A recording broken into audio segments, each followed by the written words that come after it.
Catherine Beers was born on December 30, 1982 in Bayshore, New York. When she was just 2 months old, her mother, Marilyn Beers, abandoned her at her friend Linda Inghillieri's house. Katie then moved in with Linda, her husband Sal Inghillieri, and their son, little John. If it wasn't enough that she was neglected and abandoned her by her mother, when Catherine was just 2 years old, she began to be abused by Sal, Linda's husband. Katie also went to suffer psychological abuse from her godmother. When she was about 5 years old, Linda made her do various household chores, such as cooking dinner, washing the dishes, doing the laundry, cleaning the whole house, and even sending her to the market by herself to buy cigarettes. Catherine was treated like a slave, and if she didn't obey, she was punished. Katie went to school only 2 or 3 times a week, and her teachers and other school staff knew about her girl's reality, but did nothing to help her. There was only one person Catherine trusted, and that person was a man named John Esposito. John was very close to Linda and Sal. He was a very dear friend to the family, as he always helped the couple when they needed it. He also used to buy Catherine ice cream and toys, and in this way, he ended up gaining the girl's trust. On December 28, 1992, 2 days before Catherine's 10th birthday, John bought a Barbie dream house as a gift and went to her house to give it to her.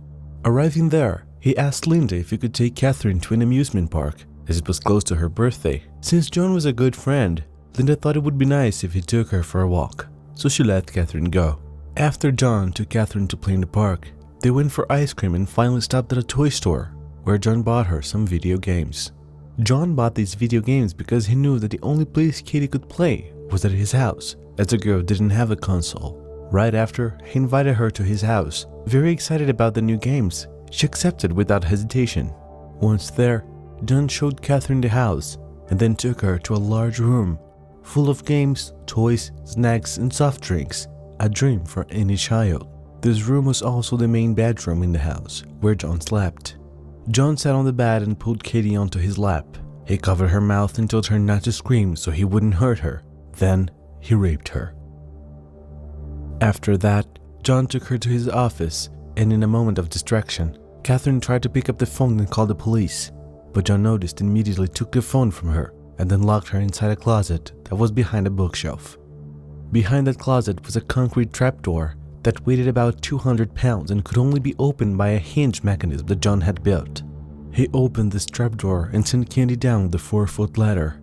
Very scared, she refused, so he threw her down and pushed her through a tunnel about 2 meters long. At the end of the tunnel, there was a small door that gave access to an underground bunker.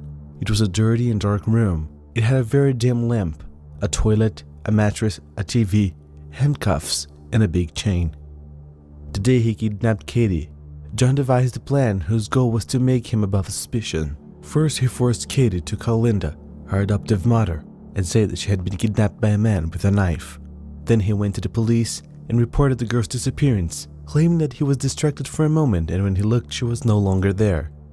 Although John had planned this very carefully, thinking that no one would suspect him, the police found his story very strange. For them, something was odd about John's story. Esposito then became the main suspect.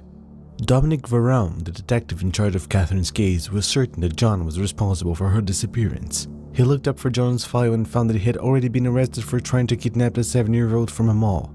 This information caused Detective Dominic's suspicions to increase regarding John Esposito.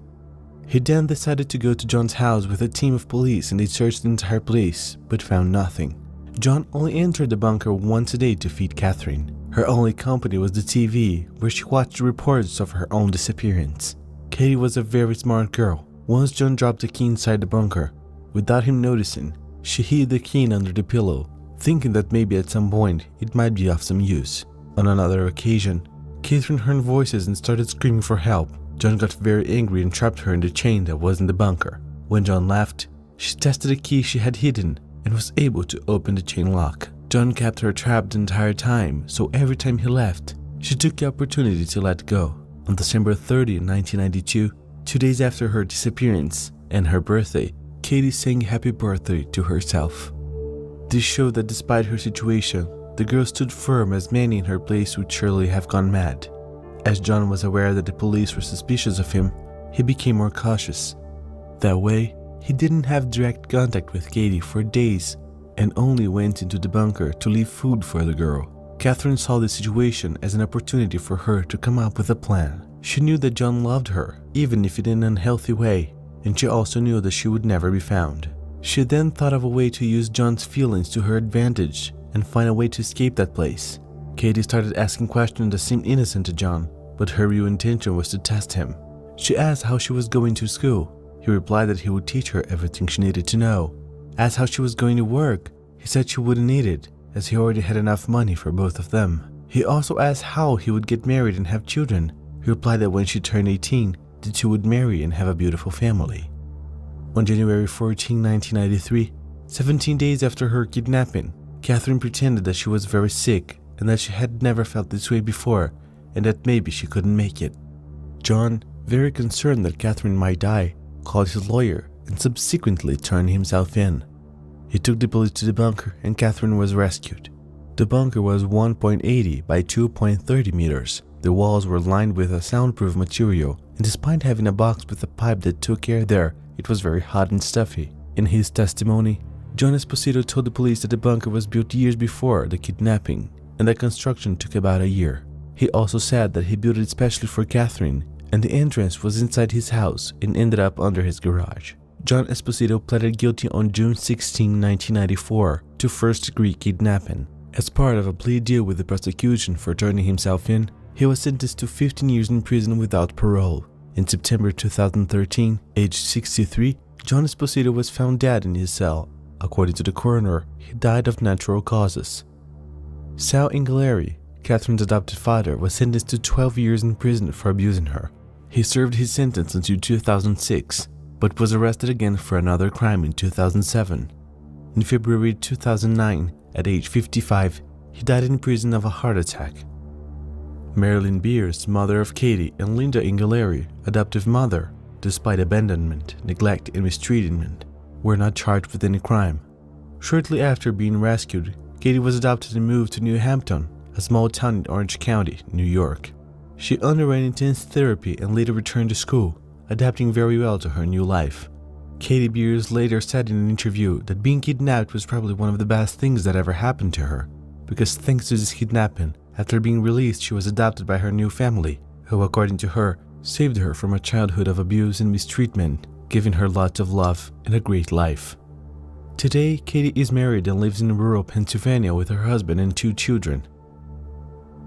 At the age of 30, she wrote a book called Buried Memories, where she tells in detail her entire story that serves as an inspiration for other people who have gone through the same traumatic experiences as her. Well folks, so that's it. Thanks for watching until the end. Best wishes, and I'll see you next time.